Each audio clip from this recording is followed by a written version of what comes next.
Chief operating officer water corporation engineer Asadullah Khan ने जामे कराची का दौरा करके पानी की मुतासरा लाइन का मुआयना किया। इस मौके पर COO वाटर कारपोरेशन को chief engineer WTM Zafar Palijo ने जारी मरम्मती काम के बारे में तफसील ब्रीफिंग दी, जबकि तर्जुमान के मुताबिक वाटर कारपोरेशन के COO वाटर कारपोरेशन ने मरम्मती काम की रफ्तार, मेयार और ज़रूरी सहूलियात का जायज़ा लिया और मुतल्लिका अफसरान को हिदायत जारी की कि मरम्मती काम हफ्ते की शाम तक मुकम्मल कर लिया जाए ताकि जामा कराची की लाइन से पानी की फराहमी बहाल की जा सके। इन्होंने वाज़ेह किया कि मरम्मती काम में किसी किस्म की ताख़ीर बर्दाश्त नहीं की जाएगी और इस अमल की मुसलसल निगरानी की जाए ताकि शहरियों को जल्द पानी की फराहमी मुमकिन बनाई जा सके।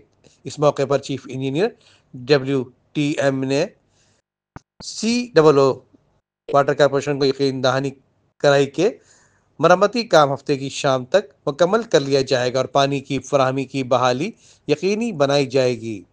नदीम सिद्दीकी, मेट्रो 7 पाकिस्तान। काम कर रही हैं। पाइप इस वक्त मौजूद है। अभी आपको ये पाइप भी हम दिखा देंगे। जो 36 फीट का पाइप है वो इस वक्त यहाँ पे आ चुका है और जो पाइप की कटिंग है वो हो चुकी है।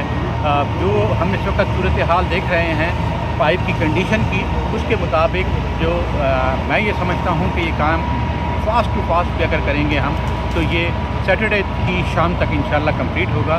पहले तो ये पाइप डलेगा इसके अंदर 36 फीट का, उसके बाद इसकी जो है वो लेड की पोरिंग होगी। इसके बाद इसके जो दोनों अगले और पिछले पाइप हैं वो भी क्योंकि क्रैक आए हैं, उसके हमने खुद अभी आके विज़िट भी किया है और देखा भी है हमने।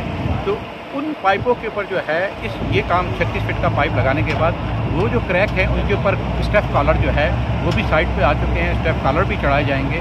तो स्टेप कॉलर की चढ़ाने की वजह से पानी जो है वो हम सैटरडे की शाम तक इंशाल्लाह इसको नॉर्मल करेंगे।